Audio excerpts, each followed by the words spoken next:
Hi friends, ഞാനിന്ന് വന്നിട്ടുള്ളത് ഞാൻ കുറച്ച് ദിവസം മുന്നേ ഒരു ന്യൂസ് കണ്ടിട്ടുണ്ടായിരുന്നു കേട്ടോ. ഒരു 1, 1.5, 2 വയസ്സ് പ്രായമുള്ള കുട്ടിയുടെ അമ്മയുടെ ഒരു എന്താ പറയുക, ഒരു വിഷമം കാര്യങ്ങളൊക്കെ ആയിട്ട് അവരനുഭവിക്കുന്ന വേദനകളൊക്കെ അവർ സോഷ്യൽ മീഡിയയിൽ ഷെയർ ചെയ്ത ഒരു പിക്ചർ അടക്കമായിട്ടുള്ള ഒരു ന്യൂസ് കണ്ടിട്ടുണ്ടായിരുന്നു. അപ്പോൾ എനിക്ക് ഭയങ്കരമായിട്ട് ഫീൽ ചെയ്തു. കാര്യം എൻ്റെ ഒരു ആംഗിളിൽ ചിന്തിക്കുകയാണെങ്കിൽ ഞാനും ഇപ്പോൾ ആ ഒരു ഇതിലൂടെ കടന്നു പോകുന്ന ഒരാളാണ്. കാര്യം എനിക്കിപ്പോൾ ഒരു 1.5 വയസ്സുള്ള ഒരു മോനുണ്ട്. അപ്പോൾ 2 ആൾക്കാരുണ്ട്. മൂത്താൾക്ക് 8 വയസ്സാണ്, രണ്ടാമത്തെ ആൾക്ക് 1.5 വയസ്സ് കഴിഞ്ഞു.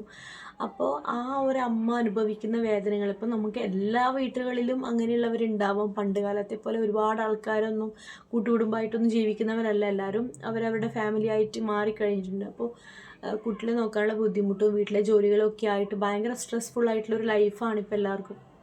അതുപോലെ പ്രത്യേകിച്ച് ജോലി ചെയ്യുന്നവരാണെങ്കിൽ പിന്നെ പറയേ വേണ്ട. എന്നുപോലും വീട്ടമ്മമാരാണെങ്കിൽ പോലും വീട്ടിലെ ജോലികളും മക്കളെ നോക്കലും അവർക്ക് ഫുഡ് ഉണ്ടാക്കുന്നതും അവരെ പഠിപ്പിക്കുന്നതും അവരുടെ കാര്യങ്ങളൊക്കെ നോക്കിക്കഴിഞ്ഞിട്ട് സ്വന്തമായിട്ട് ഒരു സെൽഫ് കെയർ എന്ന് പറയുന്ന ഒരു ടൈം അവർക്ക് കിട്ടുന്നില്ല. അത്യാവശ്യം ഒന്ന് ഫുഡ് കഴിക്കാൻ പോലും ആ ഒരു ന്യൂസിൽ പറയുന്ന ഒരു അമ്മ എന്ന് പറയുന്നത് ചായ കുടിക്കാൻ പോലും പറ്റുന്നില്ല. അത്രയും വിഷമം. സ്വന്തം മക്കൾക്ക് വേണ്ടിയാണ് നമ്മൾ ആ ഒരു ത്യാഗം ചെയ്യുന്നതെങ്കിൽ പോലും നമുക്ക് നമ്മുടെ കാര്യങ്ങളൊന്നും ചെയ്യാൻ വരുമ്പോഴത്തേക്കും ഭയങ്കരമായിട്ട് എന്താ പറയുക, ഡിപ്രഷനായി പോകും ആ ഒരു സ്റ്റേജ് എന്ന് പറയുന്നത്. അപ്പം ഞാനും അതൊക്കെ അനുഭവിച്ച ആളാണ്, ഇപ്പോഴും അനുഭവിക്കുന്നുണ്ട്. ഇപ്പോഴും നമുക്ക് നമ്മുടെ കാര്യങ്ങളൊന്നും ചെയ്യാൻ പറ്റുന്നില്ല. അപ്പോഴും എന്താ പറയുക, അവരൊന്നും സമ്മതിക്കില്ല. അവർ പ്രായമാണ് 2 വയസ്സ് 3 വയസ്സ് വരെ എന്ന് പറയുന്നത് സ്വന്തം അമ്മയായിട്ട് ഇങ്ങനെ ഭയങ്കരമായിട്ട് കെയർ ചെയ്യുന്ന ഒരു പ്രായമാണ്. അമ്മയെ ചുറ്റിപ്പറ്റി മാത്രം നിൽക്കുന്നത്. അപ്പോൾ ഏതൊരമ്മയും അനുഭവിക്കുന്ന ഒരു കാര്യമാണ് ആ ഒരു അമ്മ സോഷ്യൽ മീഡിയയിൽ പങ്കുവെച്ചത്. പൊതുവേ ആൾക്കാരൊക്കെ മടിക്കുന്ന കാര്യം. ഇപ്പം ഞാനായാൽ പോലും നമ്മുടെ സ്വന്തം ഹസ്ബൻഡിനോടായാലും പോലും പറയുമ്പോൾ അവരെന്താ പറയുക, എല്ലായിടത്തും ഇതുപോലെ തന്നെയാണ്, എല്ലാ വീടുകളിലും ഇങ്ങനെയാണെന്നൊക്കെ അവർ പറയും. പലരും തുറന്നു പറയാൻ മടിക്കുന്ന കാര്യങ്ങൾ തന്നെയാണ് അവർ പറയുന്നത്. അവരനുഭവിക്കുന്ന വേദനകൾ അല്ലെങ്കിൽ ആ ഒരു മെൻ്റൽ സ്ട്രെസ് എന്ന് പറയുമല്ലോ, ഡിപ്രഷൻ സ്റ്റേജിലോട്ട് പോകും. ശരിക്കും പറഞ്ഞാൽ ആരുമില്ല, ഷെയർ ചെയ്യാൻ ആൾക്കാരില്ല.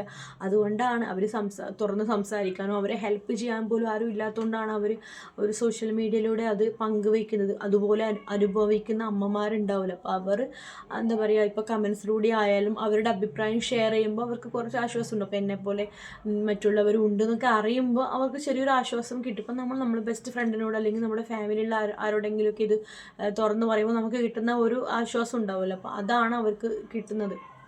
അപ്പോൾ അതുപോലെ അനുഭവിക്കുന്ന അമ്മമാരൊക്കെ അതിലേക്ക് കമൻസ് ഇട്ടിട്ടുണ്ടായിരുന്നു. അപ്പോൾ എനിക്കും അത് കണ്ടപ്പോൾ ഭയങ്കര വിഷമം തോന്നി. കാര്യം ഞാനും ഇതൊക്കെ അനുഭവിക്കുന്നുണ്ടല്ലോ, എനിക്കാരോടത് പറയാൻ പറ്റുന്നില്ല. പറയുമ്പോൾ എല്ലാവരും അങ്ങനെയാണ് പറയുന്നത്, നമ്മളും അനുഭവിച്ചിട്ടുള്ളതാണ് അല്ലെങ്കിൽ അങ്ങനെയാണ് ലൈഫ് എന്നുള്ളത്.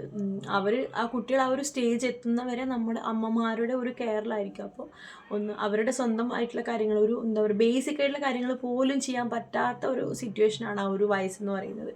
അപ്പോൾ 2 കുട്ടികളും 3 കുട്ടികളൊക്കെ ഉള്ളവരാണെങ്കിൽ അതിനേക്കാളും എന്താ പറയുക, വിഷമമുള്ള കാര്യം. കേൾക്കുന്നവർക്ക് ഇത് നിസ്സാരമായിരിക്കും. കാര്യം സ്വന്തം കുട്ടീനെ നോക്കാനല്ലേ, അതിനെന്താ ഇത്ര വലിയ കാര്യം ചെയ്യേണ്ടത്? ഇപ്പോൾ എന്തൊക്കെയാണ് അങ്ങനെ ഒരുപാട് കമൻസ് നെഗറ്റീവായിട്ടും ഉണ്ടായിരുന്നു, പോസിറ്റീവായിട്ടും ഉണ്ടായിരുന്നു. അപ്പോൾ എൻ്റെ ഒരു അഭിപ്രായം എന്ന് പറയുന്നത്, എല്ലാ വീടുകളിലും ഉള്ളതാണ്, എല്ലാം ശരിയാണ്. പക്ഷേ ആ ഒരു സ്റ്റേജിൽ കുറച്ച് സമയത്തേക്കായാൽ പോലും അവരനുഭവിക്കുന്ന ആ ഒരു മെൻ്റൽ സ്ട്രെസ് എന്ന് പറയുന്നത് ഭയങ്കര എന്താ പറയുക, ഡിപ്രഷനിലോട്ട് പോകുന്ന ഒരു സ്റ്റേജാണ്. അപ്പോൾ അവരെ ഹെൽപ്പ് ചെയ്യാനും സപ്പോർട്ട് ചെയ്യാനും മെൻ്റലി അല്ലെങ്കിൽ എന്താ പറയുക, ഫിസിക്കലി ആയാലും മെൻ്റലി ആയാലും സപ്പോർട്ട് ചെയ്യാൻ ഒരാളുണ്ടാകുമ്പോൾ അവർക്ക് അത്രയും ആശ്വാസമാണ്. അപ്പോൾ അത് കിട്ടാത്ത അവസ്ഥയിലായിരിക്കും ചിലപ്പോൾ അവർ ആ സോഷ്യൽ മീഡിയയിലേക്ക് പങ്കുവെച്ചിട്ടുണ്ടാവുക എന്നാണ് എനിക്ക് തോന്നിയിട്ടുള്ളത്. സ്വന്തം മക്കൾക്ക് വേണ്ടി തന്നെയാണ് ചെയ്യുന്നത്. നമ്മൾ ഒരു എന്താ പറയുക, കൺസീവ് ആയ ഒരു സമയം തൊട്ട് കുഞ്ഞുങ്ങൾ അവർ സ്വന്തമായിട്ട് കാര്യങ്ങൾ ചെയ്യാൻ ആവുന്ന ഒരു പ്രായം വരെ അമ്മമാരുടെ കീഴിൽ തന്നെ ആയിരിക്കും. അപ്പോൾ അത് ഒരു എന്താ പറയുക, സാക്രിഫൈസിങ് എന്ന് പറയാൻ പറ്റുമെന്ന് എനിക്കറിയില്ല. എങ്കിൽ പോലും നമ്മുടെ കുറേ കാര്യങ്ങളല്ലേ, ആഗ്രഹങ്ങളായാലും നമ്മുടെ എപ്പോഴും ചെയ്യുന്ന കാര്യങ്ങൾക്കൊക്കെ ഡിലേ വരുമല്ലോ. അപ്പോൾ നമ്മുടെ മക്കൾക്ക് വേണ്ടിയാണെന്ന് സന്തോഷത്തോടെ അങ്ങനെ ചെയ്യുമ്പോഴാണ് അത് വലിയ പ്രശ്നമില്ലാതെ പോകുന്നത്. അങ്ങനെ ചെയ്യുന്നത് കൊണ്ട് പ്രശ്നമെന്നല്ല ഞാൻ പറയണത്. അവരെ മെൻ്റലി സപ്പോർട്ട് ചെയ്യാനൊക്കെ ആൾക്കാരുണ്ടെങ്കിൽ അവർക്ക് അത്രയും ആ ഒരു പ്രോബ്ലം വരില്ല. ആ ഒരു പിക്ചർ കണ്ടപ്പോൾ ആ ഒരു പിക്ചർ പിന്നെ എൻ്റെ മനസ്സിൽ നിന്ന് പോകുന്നില്ല.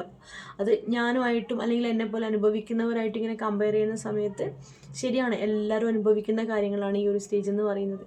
അതെന്ന് പറഞ്ഞാൽ അത് കഴിഞ്ഞ് കിട്ടുന്നവരെ നമുക്ക് ഭയങ്കര മെൻ്റലി പ്രശ്നങ്ങൾ വരും. അങ്ങനെ ഹോർമോൺ ചേഞ്ചസും കാര്യങ്ങളൊക്കെ വരുന്ന ടൈമാണല്ലോ. അപ്പോൾ അത്രയും അവർ അനുഭവിക്കുന്നുണ്ട്. അപ്പോൾ അവരെ മാക്സിമം ഫാമിലി ആയാലും കൂടെ നിൽക്കുന്ന ആരായാലും സപ്പോർട്ട് ചെയ്യുക എന്നുള്ളതാണ് വേണ്ടത്. ഒരു കുഞ്ഞുണ്ടായി കഴിഞ്ഞാൽ ആ കുട്ടിയുടെ അച്ഛനും അമ്മയും അവർക്ക് തുല്യ പങ്കാളിത്തമാണ് കുട്ടിയെ നോക്കാന്നുള്ളത്. അത് അമ്മയുടെ മാത്രം ചുമതലയായിട്ട് പോകുമ്പോഴാണ് ഇത്തരത്തിലുള്ള പ്രശ്നങ്ങൾ വരുന്നത്.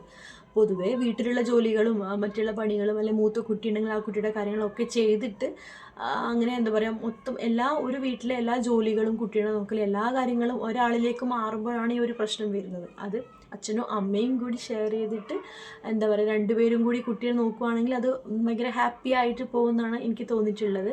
അപ്പോൾ മാക്സിമം എല്ലാവരും ഭാര്യമാരെ സപ്പോർട്ട് ചെയ്യുക, അവരെ ഹെൽപ്പ് ചെയ്യുക, അത്രയേ ഉള്ളൂ. അവരെ അങ്ങനെ സഹായിക്കുക എന്ന് പറഞ്ഞത് മെൻ്റലി ഒന്ന് സപ്പോർട്ട് ചെയ്താൽ മതി. അവർ കുഴപ്പമില്ല, അത് ശരിയാകും അല്ല, അങ്ങനെ പറഞ്ഞാൽ തന്നെ നമുക്ക് പകുതിയും ആശ്വാസം ഉണ്ടാവും അല്ലേ. അങ്ങനെ പോലും ഇല്ലാത്ത വീടുകളുണ്ട്. അപ്പോൾ അങ്ങനെയുള്ളവരോടാണ് ഞാൻ പറയുന്നത്, എല്ലാവരും ഒന്ന് സപ്പോർട്ട് ചെയ്യുക.